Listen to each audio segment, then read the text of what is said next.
নমস্কার। স্বাধীনতার শুভ লগ্নে সকলকে জানাই স্বাধীনতা দিবসের অনেক অনেক শুভেচ্ছা। আজ আমি যে কবিতাটি পাঠ করব কবি সঞ্জয় কুমার দাশের লেখা ৭৫-এর মতান্তর। কবিতাটি ২০২২ সালে লেখা। দীর্ঘ ৭৫ বছর পরই আবার যেন ঈশান কোণে একটা মেঘ জমেছে। না চাইলেও এক বিধ্বংসী ঝড়ের পূর্বাভাস আছে। অনাচার, স্বৈরিতা, বৈরিতা, গুপ্ত সন্ধির অভিসন্ধি, চোরাপথির করমর্দন অথবা নারী নির্যাতন ভারতের বুকে সন্তর্পণে নীরবে ক্ষয় রোগ আনছে। তার লজ্জাবরণে ও কিসের কলঙ্ক? তার সংবিধান, তার ন্যায়দণ্ড সবই কি নতুন করে সম্পাদিত, অভিষিক্ত?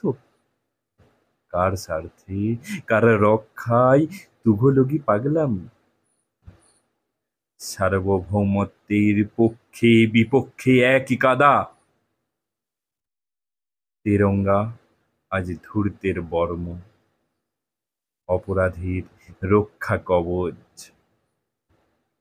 তার বিরাট সামিয়ানায় নিরাপদে থাকে শিগাল, কুকুর, হায়ানা, ভুজঙ্গ আর রক্ত চোষার দল।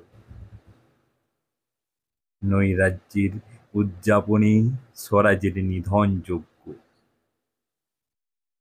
এখনো হয়তো সময় আছে, এখনো হয়তো দক্ষ অস্ত্রোপচারে নিরাময় হবে, এখনো সবকটা হাঁটু ভাঙেনি, এখনো হয়তো ঘুরে দাঁড়ালে স্বদেশ ধর্ষণ স্তব্ধ হবে। আবার চাই নবজাগরণ, আবার চাই রক্ত দাও, চাই সাহসিকতার বোধোদয়, চাই দেশ বাঁচাও।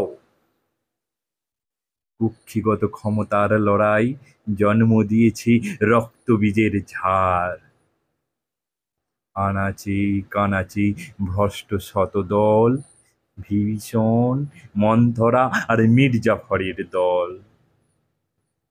হে ভারতের যুব সমাজ, ভেবে দেখো ৭৫ বছরে কি নির্মম অধঃপতন।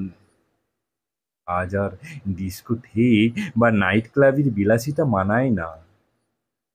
আজ নিরাপদ কেহ না। সেদিন বঙ্গভঙ্গ রোধে মৈত্রী বন্ধন হয়েছিল, কূটনৈতিক অসহযোগ মুখ থুবড়ে পড়েছিল। আজ বঙ্গ নয়, দেশের প্রতিটি প্রত্যঙ্গ কর্তৃত, প্রদেশ, সঙ্গদেশ, মহকুমা, জেলা সব সব খণ্ডিত। এবার পাড়ার পরিবার ভাঙার পালা, নয়তো আবার জোট বাঁধার পালা। কপট সুখের পায়রা হয়ে স্বাধীনতা রক্ষা হয় না। অন্তরে সঠতা নিয়ে দেশ হলেও দেশ রক্ষা হয় না। অপশাসনে ছেয়ে গেছে দুঃশাসনের সাম্রাজ্য। মসনদের মধুতে মাতাল মুসাফির, লোলুপ দৃষ্টি সাধারণের বুকে, দেশবাসীর সুখে। সারা দেশের মুখের পরে একটা কালো ছায়া। ওঠো, জাগো, উপনিষদের মন্ত্র জপ। উত্তিষ্ঠিত জাগ্রত প্রাপ্যপরাণ নিবদাত, ক্ষুরস্য ধারা নিশিতা দূরত্বায়া দুর্গম পথস্তয়ং কবয় বদন্তি।